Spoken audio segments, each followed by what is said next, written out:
I was yelling to God, "You are not a just God. You don't care what is happening to me. I'm so sick and tired of my life." Finally, I say that if you are the true God, come and take my life. If not, let me die here. I don't want to wake up.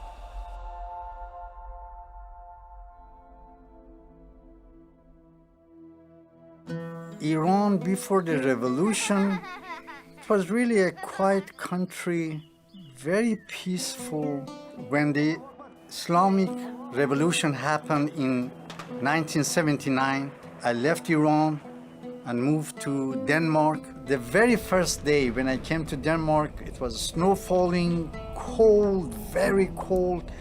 And I was sitting in my room all alone, crying, really crying, literally crying, and called my mom. I said, "Mom, I want to come back home.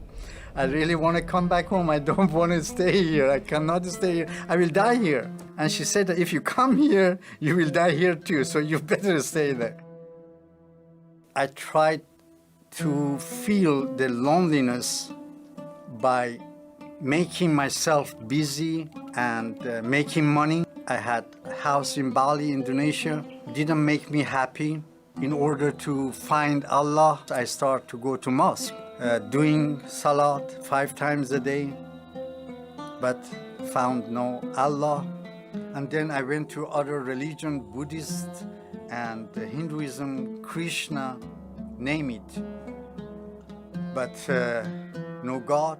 But still the feeling of loneliness and emptiness was there. My neighbor back in Bali, Indonesia, they were really unbelievably nice and loving. The first day, they knocked my door and came with food and tried to make friendship with me. They also tried to get me into church. Church for Muslim is a hidden place.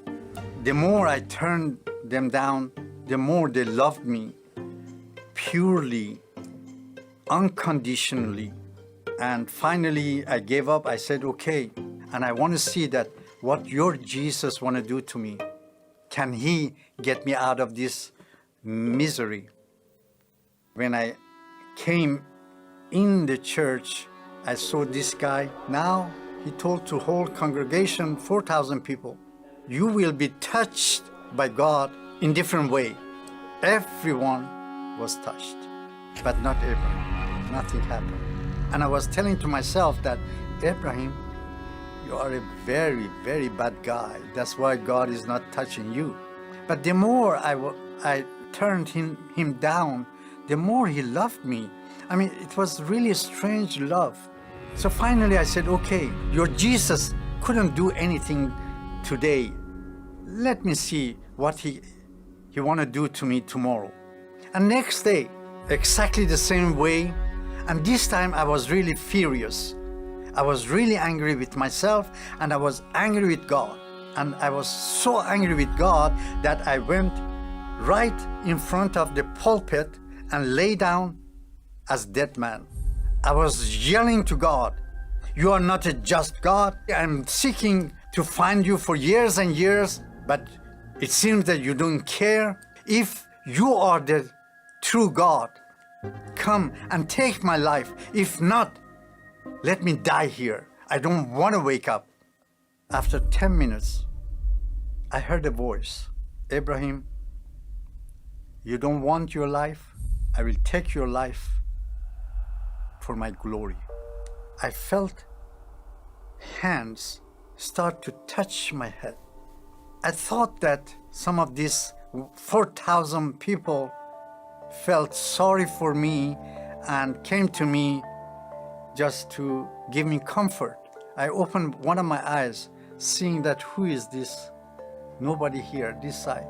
And then I opened my left eye, nobody here.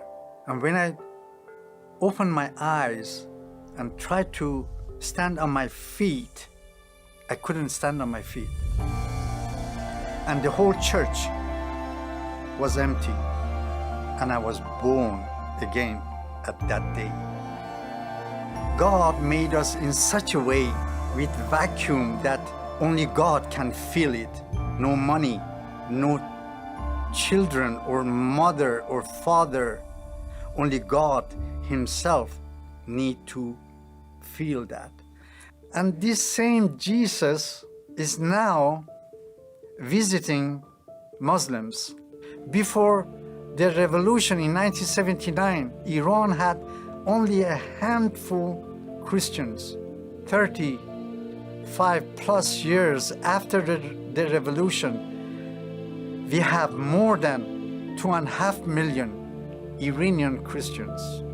Years after I become Christian and my view of Jewish people changed dramatically. I love them with all my heart. I respect them highly.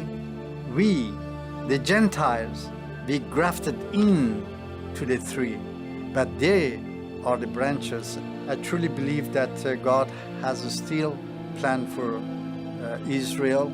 And my advice to Christian, do not give up. Keep on loving people.